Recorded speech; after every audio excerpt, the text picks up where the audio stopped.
Hello, everyone, and welcome to the English for the 21st Century Level 3 coursebook, aka EL99. This will be the beginning of a new series for the EL99 course. We're going to be doing this in a similar format to the other videos. We're going to be taking each part of a unit. So, for example, Unit 1, that'll be Unit 1A, 1B, and 1C, and all of these will be in separate videos.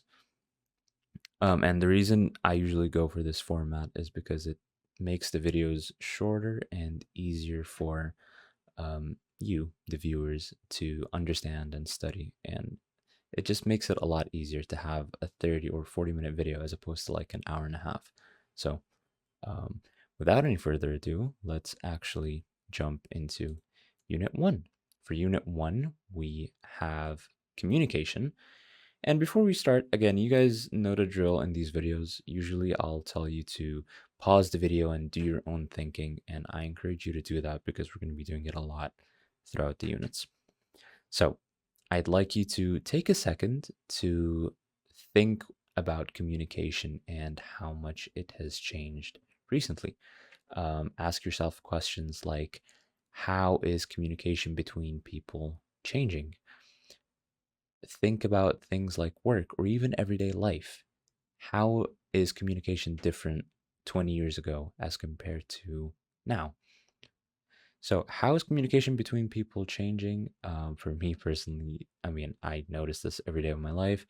We have technology and things that we can use to communicate now that we simply didn't back then, which ties to the question of how is it different 20 years ago? I mean, just take work for instance. We have things like email now. We have things like mobile phones. We have online virtual classes. The format that you're using this, or the platform that you're using right now to view this video, is YouTube. It is a form of communication. I'm communicating this information to you for, through a video that is on the internet that you can then access whenever you like. So all of these are ways that we can communicate now that have changed rapidly in the past 30, 20, 10 years, and is currently changing even more with the rise of AI and stuff. So that was a brief introduction for communication. Let's take a look at 1A. We're going to be going over first impressions and types of communication. Interesting. By the way, first impressions or first impression is what happens when you meet someone for the first time, and basically the way you carry yourself, how you dress, how you talk, how you handle questions, and how you ask questions.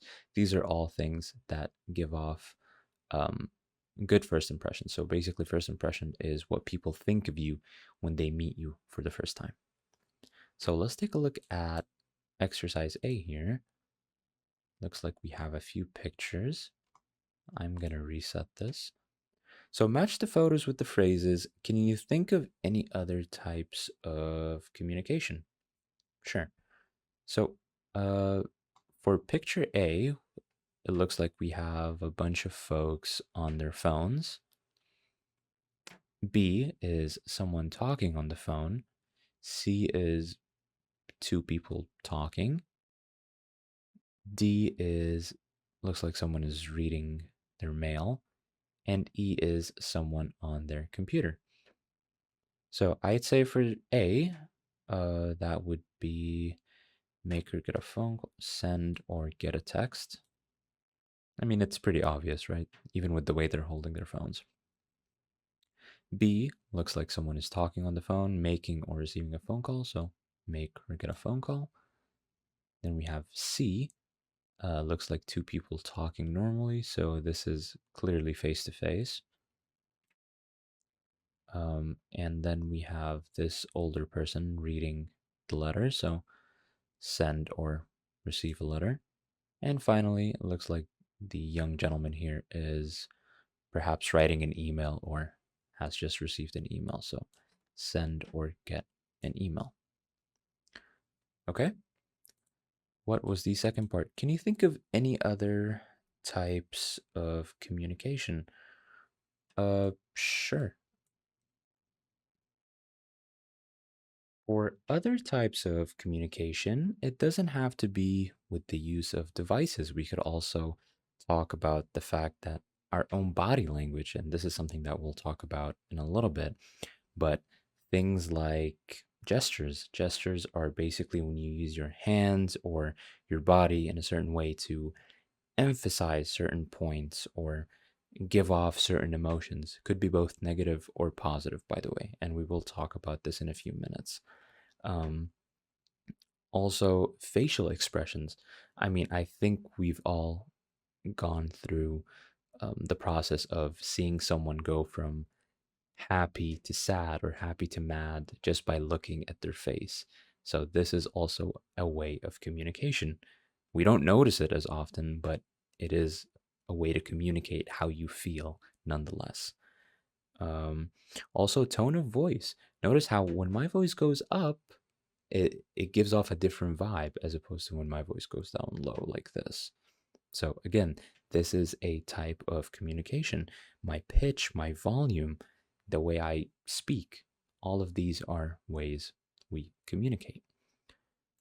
All right, now let's go to exercise 2. Discuss how often you use the types of communication in one. What are the advantages and disadvantages of each one? Okay. So I'd like you to pause the video here. If you guys are in class, then do this in pairs. If not, you can just do it on your own.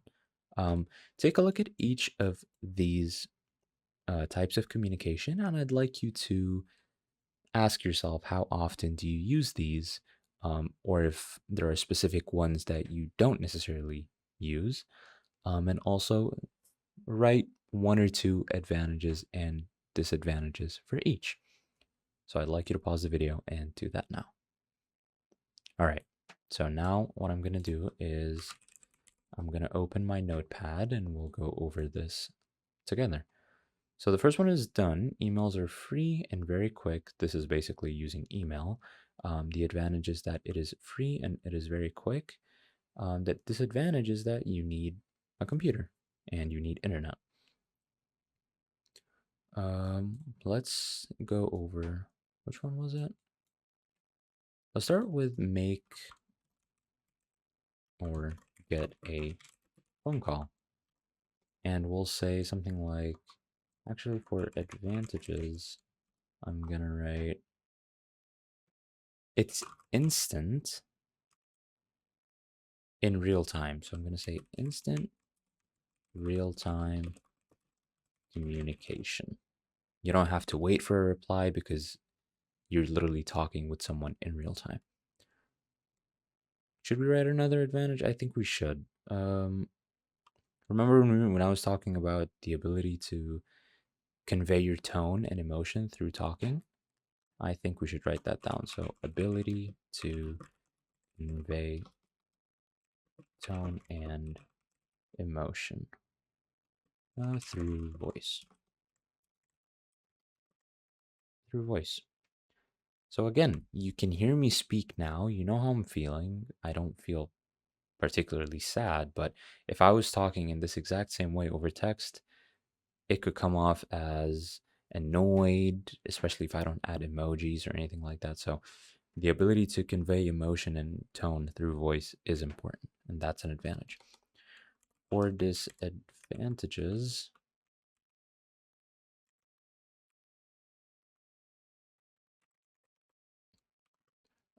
we could say something like, both people talking on the phone need to be available at the exact same time. I mean, you can't get instant real time communication without both people not being free. So we'll say requires both parties to be available at the same time. Let me actually add a full stop here as well. And here. I'll also add a second one. Why not? We could say Hmm. What could we say for a second disadvantage? It's less personal than face-to-face interactions. I mean, look, with having phone calls, you're still talking to the person in real time, you're communicating, but again, you're still missing a lot of that body language that you would otherwise get if you were talking to someone face to face. So, this does count as a disadvantage. So, less personal than face to face interactions. All right, what's the second one? Send slash get a letter. We'll say for advantages. Um, I'd say something like it allows for more thoughtful and detailed communication. You don't have to say a lot of ums or stumble upon what you're or just get confused about what you're saying because you have all the time in the world to write a letter or an email. So again, this is a advantage. One more thing, and this is very specific to letters only, is that it can be kept as a physical record. I know we don't use them as much anymore, but it is something that you can physically hold on to in a world that is changing into everything being digital day by day. This is still a plus. And for disadvantages, what could we say? It is definitely slower compared to digital communication, whether that be email or phone or texting, whatever. It's definitely much slower because it still has to be shipped, hence why it's slowly dying out. And again, the second part, which complements the first one, is that it requires physical, uh, sorry, physical delivery, which is not very convenient. I mean, we can send messages across continents in seconds. So this is a major disadvantage. The fact that it has to go through the whole physical delivery thing, um, definitely not ideal. Send or get a text. Okay, let me write it down. Send slash get a text. I'm just gonna copy this. For advantages, well, the first one that comes to mind is that it is immediate and convenient, extremely convenient. You can just text anyone, anywhere, be done with it. And another one would be something like,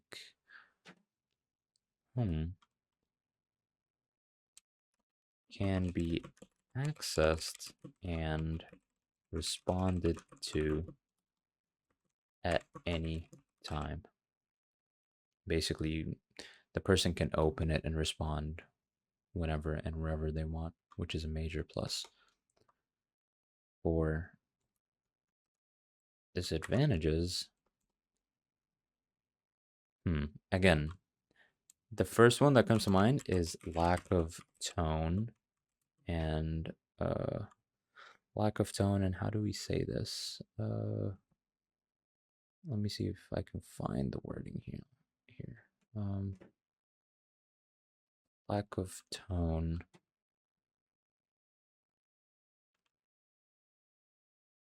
and body language. So lack of tone and body language is a big thing.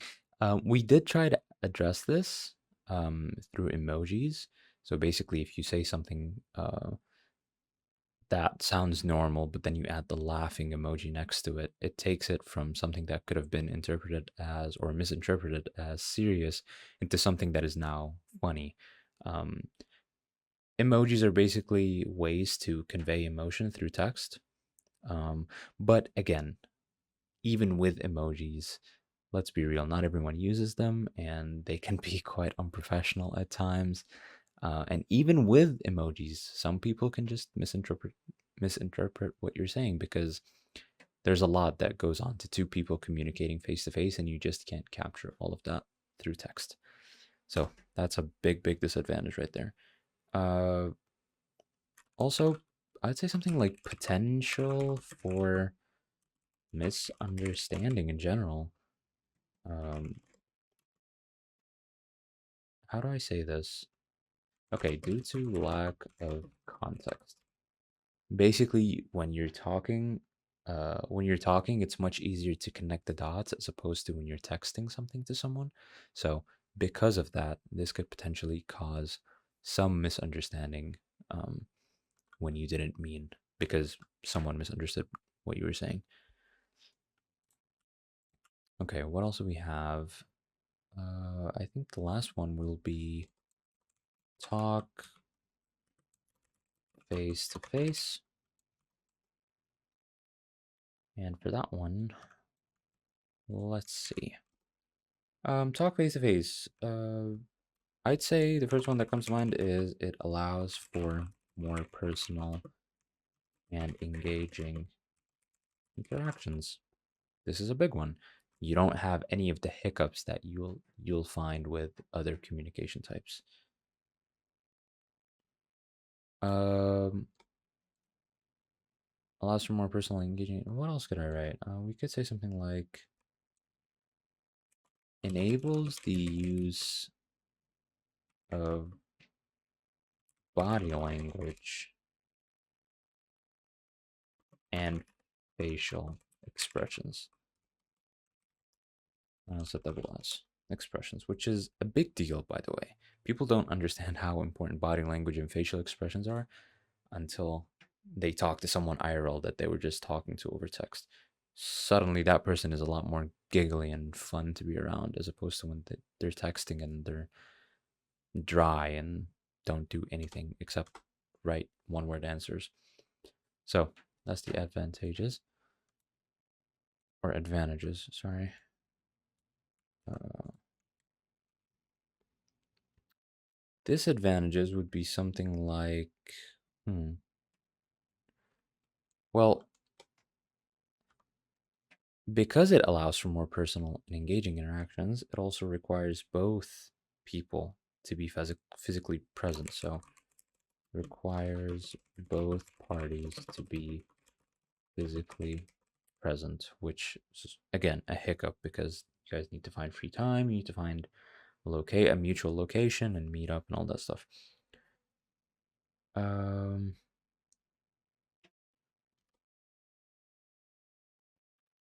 Again, this would be something like less convenient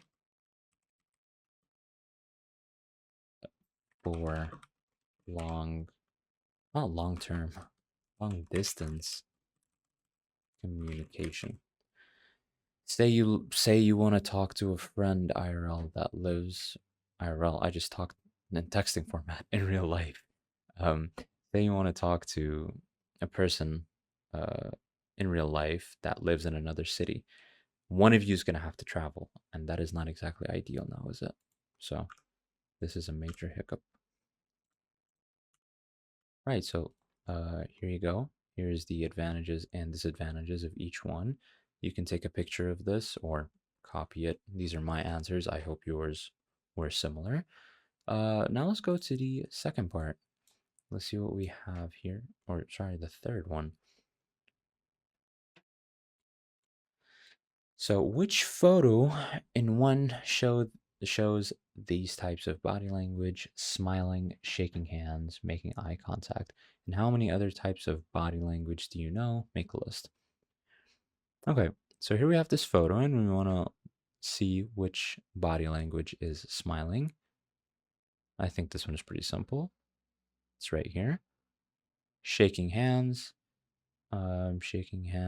would be which photo in one? Wait, hold on. In one. So this is one. Sorry about that. So smiling would be I don't even see anyone smiling here. I guess this guy could be considered as smiling. This or E, although I'm leaning more towards B. C could all. She also looks like she's smiling, although they are being very conservative with the smiles. So we could consider B and C as smiling body language. Shaking hands, that would be C. They're clear. Looks like they're shaking hands here clearly. What else? Making eye contact. Um, again, C because it's the only picture with two people looking directly at each other. Um, how many other types of body language do you know? Make a list. Okay, let's make a quick list. Um, so something like, you guys remember gestures? I talked briefly about that when we first started the lesson. So gestures are these movements that you do with your body to convey certain emotions, whether negative or positive. So we could say something like hand gestures, and then say they are used to emphasize points or even convey emotion or emotions. They could be negative or positive. Um, things also like fidgeting.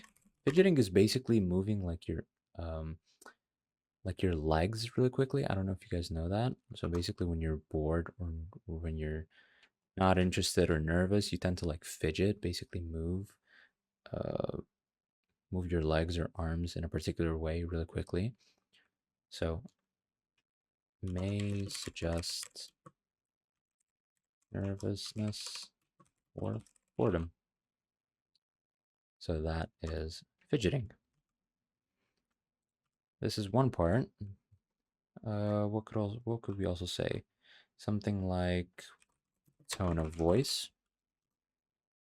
So things like pitch, volume, how loud you are can convey emotion and even attitude. Um, I'm gonna say something like body language. So something like body orientation. Let me see if I spelled that right. Orientation. Yep. Okay. So what do I mean by body orientation? Body orientation is basically what like how your body is facing someone. So for example, if you have an open body position, this would imply that you are facing the person directly, which implies a positive attitude. And closed body position would be turning away or even something like crossing arms, which gives off a negative vibe and that you don't want to be in that conversation anymore or that you're simply not enjoying your time. Sometimes we do these unconsciously, by the way. You don't even think about it. Like next time you're in a conversation that you don't want to be in, notice how you're standing. You'll notice that like your legs are turning away. You might even cross your arms. Your facial expression, like it looks a little bit more grim. You frown more as opposed to being like all smiley. So these are all things to look out for. So that those were some extra um, types of body language. Now let's go to 4. Answer the questions about body language and give reasons for your answer. Okay, sure. What body language do you use when you meet someone for the first time? By the way, I'd like you to pause the video before we keep going, and I'd like you to write your own answers. And if you guys are in class, even better, do these in groups so you guys can discuss your answers and why uh, you might have different answers. So I'd like you to discuss that as well. All right, so I hope you have some answers. Let me give you mine. What body language do you use when you meet someone for the first time? Body language that you would use for the first time would be something like smiling. For me personally, that would be also shaking hands. Not in every instance, but most of them, I'd say. Um, Eye contact is important, so I'd say eye contact as well. Also, something that is not mentioned here is something like posture. You want to have an upright and open posture because it gives off confidence and engagement. So that is something that I would use with someone, especially if I'm meeting them for the first time. Um, hmm. Also something uh like proximity, like being how close you are with someone. Now again, this will not be with every single person I meet, for obvious reasons, privacy and personal space and all that. But if it's someone that I'm eager to meet for the first time and we're both on the same page, um, leaning in or a gentle touch, such as like a handshake or a pat on the back, is a great way to build gentle rapport and be on their good side, basically. And again, it gives off a very positive attitude. B, is it different when you meet a man or a woman? Yeah, for sure. I think there are some things that, uh, well, at least in our culture, when you meet a man for the first time is very different from when you meet a woman for the first time.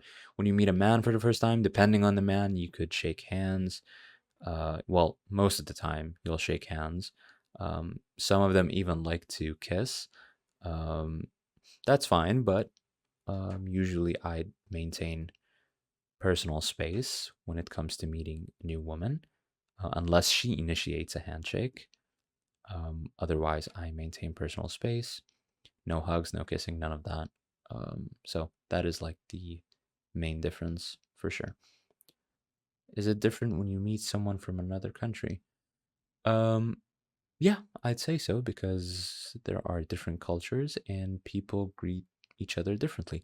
I mean, for us, when meeting someone, especially if it's a guy and it's someone you know, you could usually shake hands or even kiss them. That is considered fine. In other places, this might not be considered okay. Similar thing for other people. Hugs between men and women is something that is fine, especially between like friends, while other countries are not very tolerant of that, or it's just like a different, it's not really something that we do. So, yes, I would say it is different. Okay. Five, what do you talk about when you meet someone for the first time? Again, perfect opportunity to pause the video and give me your best examples of what do you talk about when you meet someone for the first time. Personally, I think it depends a lot on who you're meeting and the environment that you guys are meeting each other in. For example, if you're at uni and you make a new friend and you're talking to them for the first time, usually you guys will talk about something that you're both doing and are both interested in, and in that case, it will probably be the subject that you're studying, any other subjects that they have, their commute, where they live, the weather, things like that. If you're meeting someone new at work, you'll probably talk more about money, talk more about jobs, degrees, what you're doing at said job, the tasks at hand, and all that stuff. I'm not really sure like what scenario would be good when talking about politics or like to allow you to talk about politics as soon as you meet someone. I feel like that's a recipe for disaster unless you're like at a political rally or something. I don't know, but I don't see that to be completely honest with you. TV is cool as well. I think I've done that myself. Like when you meet someone, say at like a coffee shop or online, um, talking about like things that you've watched with someone and them having the same like taste is a great way to find if you guys are compatible and stuff like that. So yeah, I see that working as well. Um, let's go to number 6. Now we're gonna be doing some listening. Let's see. Let me reset this first. So listen to 4 people answered a question in 5, the one that we just answered, which speakers are similar to you? And then listen again and make notes about each speaker's body language and discuss your notes with a partner. So I'm going to play this twice. I'm going to play this the first time. And what I'd like you to do is just compare your answers, the ones that you had in 5, with the speakers. And then I'm going to play it one more time. And I'd like you to take notes. Don't pause the video. Take notes as the audio is playing and write the body language for each speaker. Remember, we have 4 speakers. All right, so let me start with the first time. A. The first thing I do when I meet someone is say, "It's very nice to meet you." Then I usually talk about my job, and I ask questions about their job. I think it shows you are interested if you ask a lot of questions. I don't tell jokes or funny stories. I only do that with close friends. And I don't make a lot of eye contact. I'm quite shy, so I look at my hands or at the floor a lot of the time. B.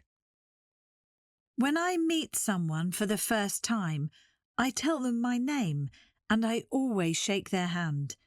I think that's the polite thing to do. I often feel nervous when I meet new people, so I sometimes play with my hair. I wish I didn't do that. What do I usually talk about? The weather and jobs. But I don't talk about money. That's just rude. C. I speak 4 languages: English, French, Arabic, and Chinese. So when I meet someone, I say hello, or bonjour, or merhaba, or ni hao. And I sometimes kiss the person, or I shake hands, or sometimes I bow. It depends on what country the person is from, of course. And conversation? Well, I generally meet people through my job, so we talk about money. D. I think the most important thing to do when you meet someone is to be friendly. So I always smile and I tell a joke or a funny story. I never talk about boring things like the weather. Why does anyone want to talk about that? I like interesting conversations about politics and things like that. Okay, so that was the audio. Notice how they are 4 speakers, but they all approach meeting someone for the first time very differently. Some of them are a little bit more anxious, while some of them are a little bit more outgoing, willing to shake hands and kiss the other person, while some are a little bit more reserved. Also, some of them have something to say about certain topics. One of them likes to talk about the weather. They think it's fine. The other thinks it is something that is boring and shouldn't even be discussed because who talks about the weather, right? um, so, again, very different. Which speakers are similar to you? That will be for you to decide. Now, I'm going to play the audio one more time. This time, I'd like you to take notes about each speaker's body language. So, what are you looking for exactly? Exactly, each speaker's body language. Here we go. A. The first thing I do when I meet someone is say, "It's very nice to meet you." Then I usually talk about my job, and I ask questions about their job. I think it shows you are interested if you ask a lot of questions. I don't tell jokes or funny stories. I only do that with close friends. And I don't make a lot of eye contact. I'm quite shy, so I look at my hands or at the floor a lot of the time. B. When I meet someone for the first time, I tell them my name and I always shake their hand. I think that's the polite thing to do. I often feel nervous when I meet new people, so I sometimes play with my hair. I wish I didn't do that. What do I usually talk about? The weather and jobs. But I don't talk about money. That's just rude. C. I speak 4 languages: English, French, Arabic, and Chinese. So when I meet someone, I say hello, or bonjour, or merhaba, or ni hao. And I sometimes kiss the person, or I shake hands, or sometimes I bow. It depends on what country the person is from, of course. And conversation?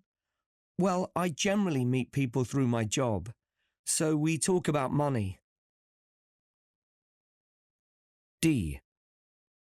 I think the most important thing to do when you meet someone is to be friendly. So I always smile and I tell a joke or a funny story. I never talk about boring things like the weather. Why does anyone want to talk about that? I like interesting conversations about politics and things like that. Okay, so now that we've listened for each speaker's body language, let's go over them one by one. So, speaker A is quite shy. So, we'll write down they don't like to make a lot of eye contact. And for the second speaker, if you guys remember, they always shake the other person's hand. For the third speaker, um, they also shake the other person's hand or they kiss the person. So we'll say something like kiss the person or shake your hand. And the fourth speaker's body language is to always smile. So don't make a lot of eye contact, shake their hand, kiss the person or shake their hand, and always smile. Okay? Now let's go to the next page.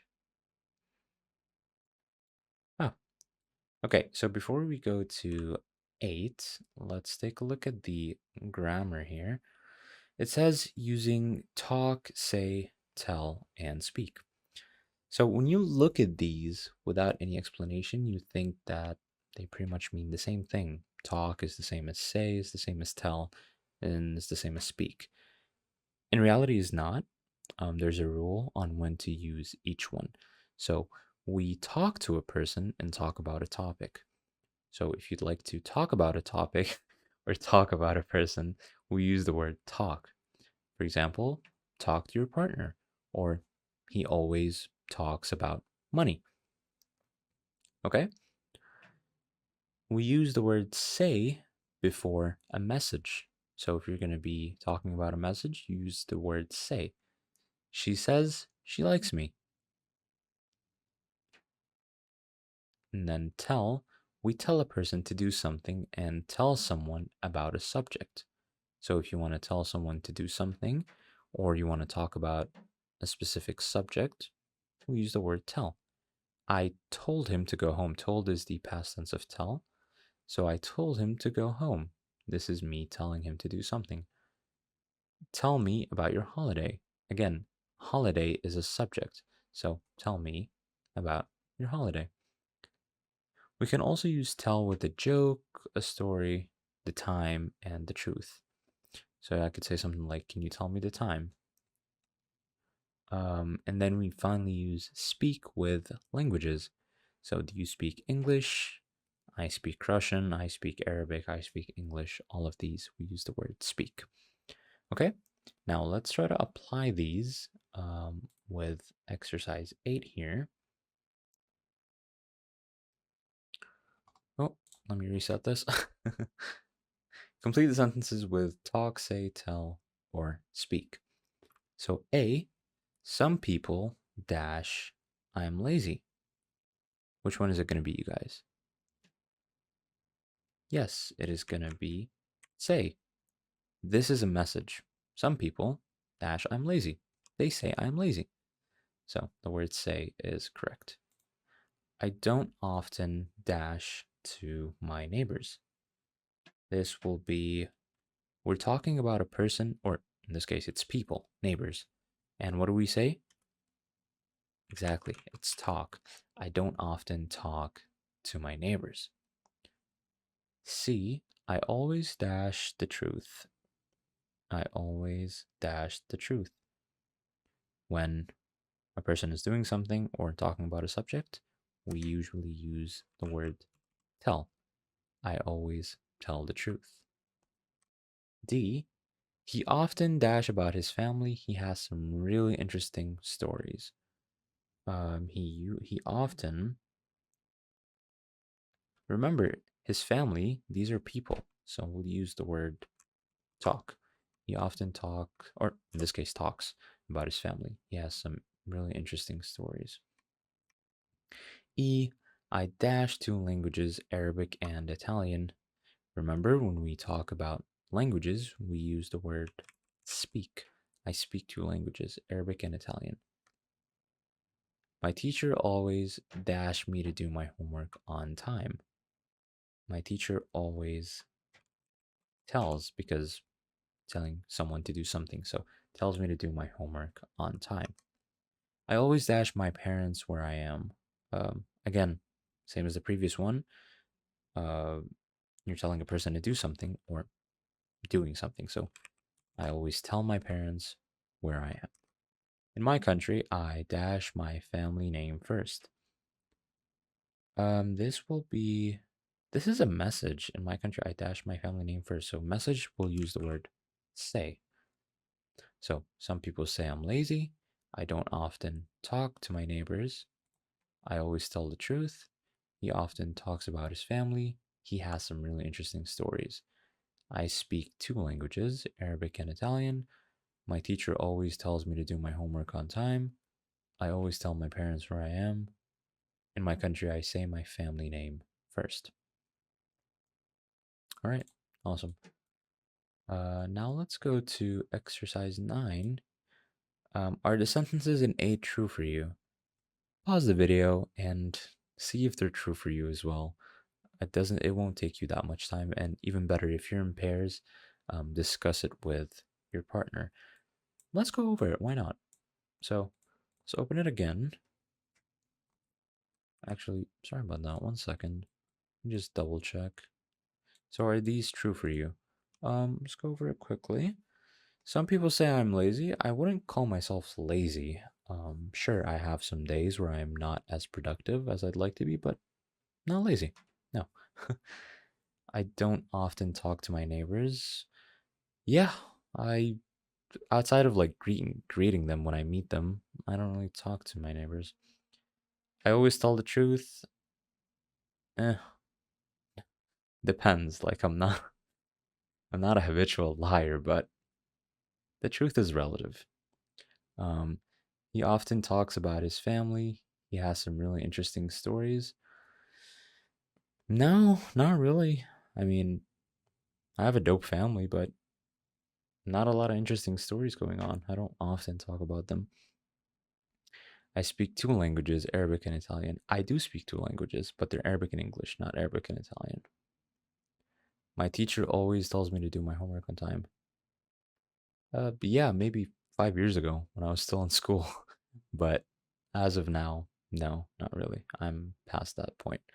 Um, I always tell my parents where I am. Um, yeah, but I mean, I'll give them like a heads up where I am, but I'm not gonna be telling them where I am at each specific location. That would be mentally draining for both me and them. So take that how you will. In my country, I say my family name first. Uh, yes or no? I've seen some people do it, but I personally don't. So no, this doesn't apply to me. So yeah, I guess now you guys know a little bit more about me. I promise I'm not a liar. Okay, let's take a look at the pronunciation before we move on. Here we have ed adjectives. It says, Remember that you only need to pronounce the D in the ED endings in adjectives. So you say words like bored as one syllable, and words like surprised and annoyed as two syllables. You don't add an extra sound for the ED ending. Basically, what it's saying here is that when you see adjectives in the past tense, we usually add ed in the past tense, you guys. You don't pronounce E and D, you pronounce just D. So I don't say called, I say called. You see? Called, and then the D right away. I don't say danced, I say danced. I don't say jumped, I say jumped. Okay? Surprised, no, it's surprised. Played, played. You get the motto. Pronounce D, not ED. And what I'm going to do is I'm going to actually play the video for you guys because why not? If it will load. So it'll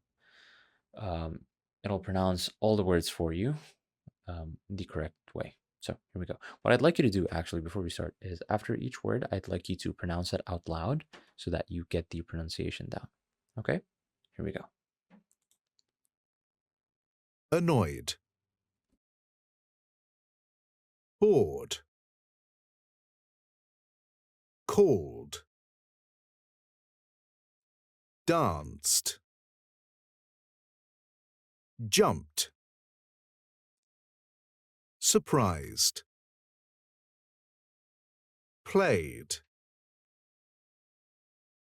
talked. All right. Now let's go to exercise 10. What sort of body language do people use when they feel these emotions? The emotions are down here. Think of other emotions and how we show them. Which emotions are okay to show? Okay, this is a packed one. I'm gonna open my notepad for this one. Let's see. So, what sort of body language do people use when they feel these emotions? So, for boredom, which is the first one, what body language do people use, you guys? When people are bored, they usually slouch or lean back into their chair because they're bored. They also usually avoid eye contact. Um, Also something like they fidget a lot. So this is a big one. Fidget or play with objects. You ever seen someone like so bored out in like a meeting that they start like fidgeting their pen around or looking around the room and stuff? Yeah, this is basically boredom, and that's their like body language. Also something like yawning. Now again, yawning could just be yawning for the sake of getting more oxygen into the brain, but it could also happen when you're extremely bored. Um, I think yeah, these are enough.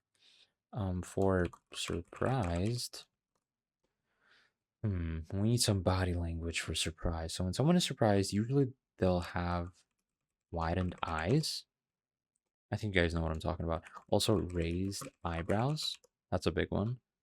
Um, this one's a little dramatic, but if it's something surprising enough, they'll usually like have their mouth open, in like an O shape. You guys know what I'm talking about? I just write in an O shape. Oh, in an O shape. Um, yeah, I think that's enough. Surprised. And finally, we have annoyed. So for annoyed, we'll say something like usually they like when people are annoyed is the opposite of surprised. So it's kind of like narrow or narrowed eyes. Also, teeth grinding. I just realized that teeth grinding is a thing that some people do when they're annoyed. Uh oh, how could I forget? Arms crossed over their chest. Arms crossed over the chest. When people are annoyed, they tend to do that. And tapping fingers or even foot. So For boredom, you have slouch or lean back into their chair, avoid eye contact, fidget or play with objects, and yawning. Surprised, body language include things like widened eyes, raised eyebrows, and mouth open in an O shape. Annoyed, the person would have narrowed eyes, teeth grinding, arms crossed over the chest, and tapping fingers. Let me put that T in capital. Tapping fingers or foot. Think of other emotions and how we show them. Which emotions are okay to show? Let's see. We could say something like, which emotions are happiness? Happiness is the emotion of all emotions. Um, hmm. Happiness. What else could we add, you guys? We could add something like excitement. Um, interest is a big one. Let me add one more. These are all positive, by the way. Happiness, excitement, interest. Also, empathy. Being empathetic towards someone. And help build rapport and connection. So these, I'd say these emotions are okay to show. Happiness, excitement, interest, and empathy. These are all good. The ones that we can show, remember, we don't just show our good emotions. That's why they're called emotions. We show all kinds of emotions. So, sadness, frustration, and even something like irritation can be understandable in certain contexts. I mean, if you hit someone, if you rear end someone with your car, you're not exactly happy or excited about that. You're more likely frustrated, sad if it's a new car or something, or even irritated if it's not your fault. Oh, this is not right. So, understandable in certain contexts. Again, they're not ideal, but if you do end up showing these emotions in certain contexts, it makes sense. Okay, do we have anything else? No, we're not. So this concludes part A of Unit 1. I hope you guys enjoyed the video and learned something new, and I will see you guys in the next video. Bye-bye.